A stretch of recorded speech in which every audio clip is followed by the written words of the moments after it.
It started with a whisper of entitlement, but it ended in a screaming fit on my private property. I never imagined that a simple no would unleash such a hurricane of pure, unadulterated rage from the HOA board president. She stood there, her face twisted in fury, jabbing a finger at my family's century-old legacy, screaming that what was rightfully mine was actually hers. She brought an army of strangers to enforce her delusion, but I had one piece of paper she never saw coming.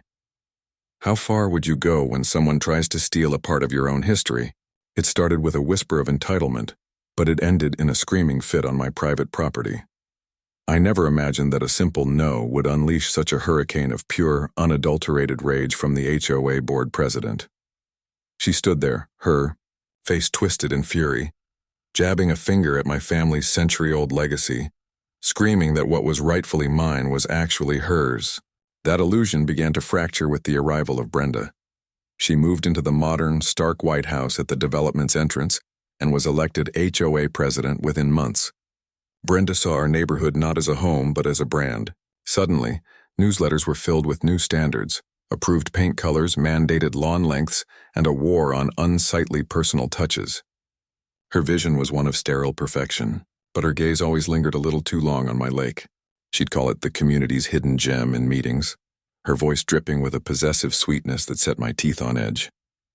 She'd stop by on her walks not for friendly chatter but to survey the shoreline. "It's a shame for such a beautiful resource to only have one family enjoying it," she remarked once, her smile not quite masking the calculation in her eyes. "We should think more communally."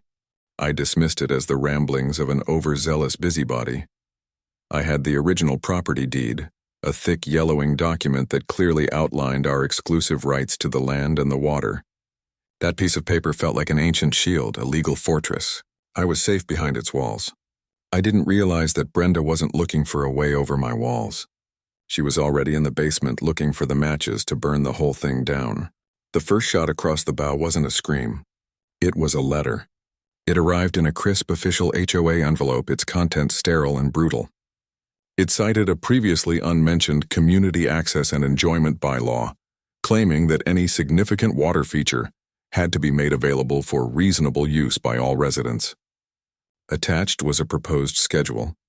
Saturdays from 10 a.m. to 4 p.m., my lake would be open to the community for non-motorized recreation.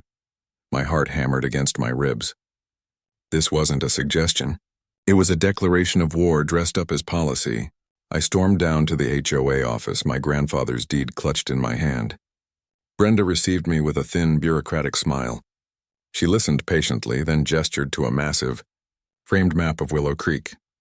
"You see," she said sweetly, "while your property line may extend to the water, the HOA covenants, which you agreed to when you bought the house, clearly state that amenities of a certain size fall under community governance for the greater good." It was a lie.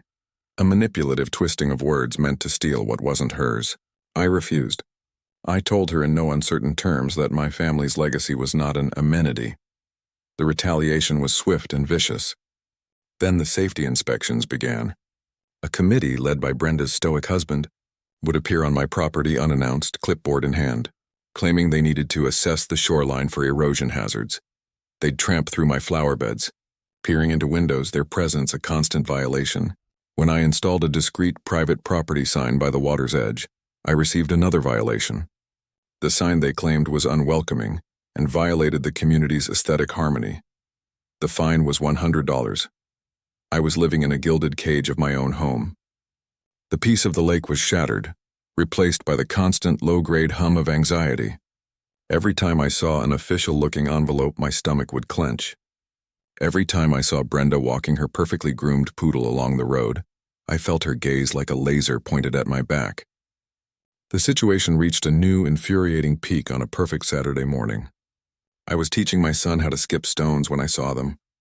3 people I'd never seen before, setting up fold-out chairs and a small cooler on my shoreline. My blood ran cold, then boiled.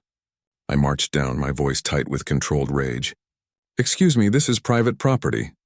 A woman looked up, annoyed. Brenda said it was fine. She said the lake was open for residents today.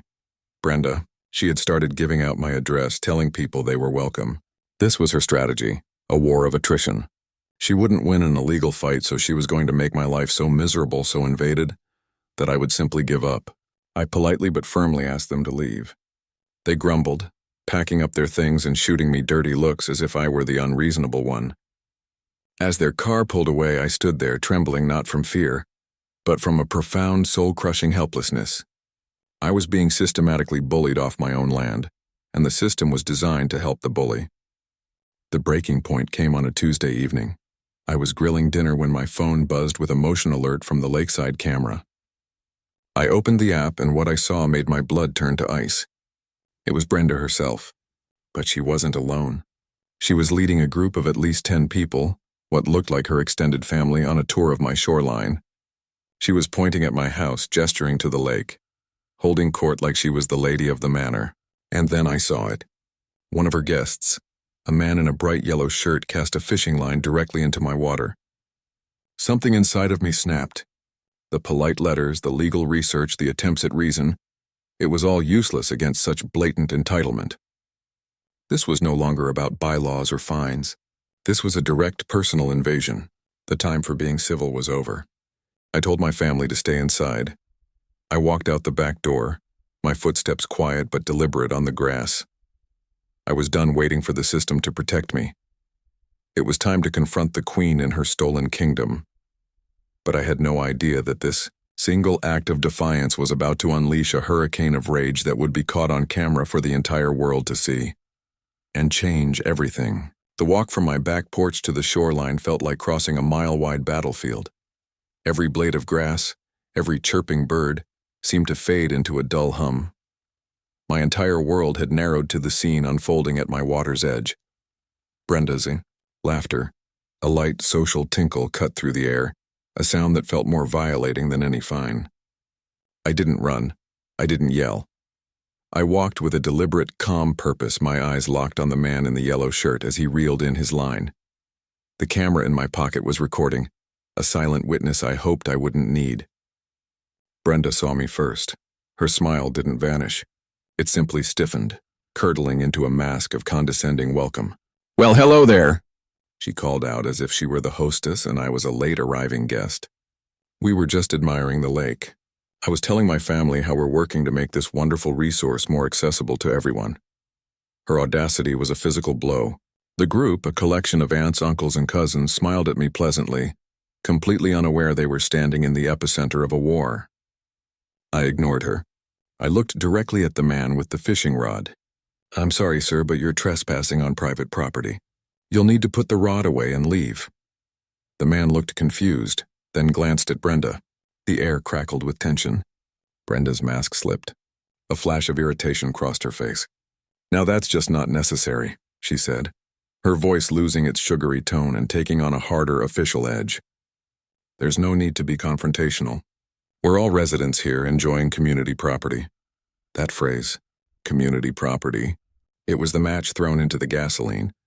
"That's where you're wrong," I said, my voice low and steady though my hands were trembling. "This is not community property. This is my land, my home, and you are trespassing, all of you." Her composure shattered. The carefully constructed facade of the reasonable HOA president evaporated, revealing the raw, entitled power beneath. Her face flushed a deep, blotchy red. "How dare you!" she shrieked, her voice echoing across the water. She took a sharp step toward me, jabbing a finger in my direction. "Your selfishness is an embarrassment to this entire community. This lake is for everyone. I am the HOA president and I decide what happens here." Her family watched in stunned, awkward silence. The man in the yellow shirt slowly set his rod down. "You decide nothing here," I said, standing my ground. "You have no authority. You have a piece of paper you've twisted into a weapon, but I have the truth." She was spiraling, her rage feeding on itself. "The truth? The truth is I will fine you into oblivion. I will have your dock condemned. I will make your life in this neighborhood a living hell until you learn to comply. You are nothing but a stubborn obstacle to progress." Spittle flew from her lips. She was now just feet from me, her eyes wide and wild. This was the unhinged performance my camera was silently preserving. "This ends now, Brenda," I said, my voice dropping to a near whisper. "You will leave my property, you will take your guests, and you will never ever step foot on my land again." It was as if I had flipped a switch she couldn't control. A guttural scream of pure frustration ripped from her throat. "It's not your land." She lunged. Not at me, but toward the fishing rod on the ground. She snatched it up, and for a heart-stopping second I thought she was going to swing it at me. But instead she turned and hurled the entire rod, reel and all, as far as she could into the deep part of the lake. It landed with a pathetic splash and vanished beneath the dark water. There was a collective, sharp gasp from her family. The violent, childish act was so shocking it sucked all the sound from the world. Silence. Heavy, profound, and deafening. Brenda stood there, chest heaving, staring at the spot where the rod disappeared. The reality of what she had just done, the destruction of property, the unhinged fury witnessed by her own family, seemed to crash down on her all at once. The rage drained from her face, leaving behind a pale, stunned emptiness. I didn't say a word. I slowly pulled my phone from my pocket and stopped the recording. The soft click of the screen sounded like a judge's gavel. Her eyes locked onto the phone. She saw the red recording icon disappear. In that moment, she knew. She knew the performance was over. The mask was not just broken. It had been captured on video, and the Queen's reign was seconds from collapse. The battle on the shoreline was over, but the war for my future in Willow Creek was about to take a turn she could never have prepared for. I walked into that sterile meeting room feeling like a ghost at its own wake. Brenda was not there. The other 4 board members sat around the table, their faces a mixture of pity, anger, and sheer panic. Robert did most of the talking. "The board has unanimously voted to suspend Brenda pending a full investigation," he began. "But let me be clear. Our investigation is a formality. Her actions, as documented, represent a gross abuse of power, intentional harassment, and likely criminal trespass and destruction of property. The legal liability she has exposed this HOA to is staggering. They weren't defending her. They were terrified of me.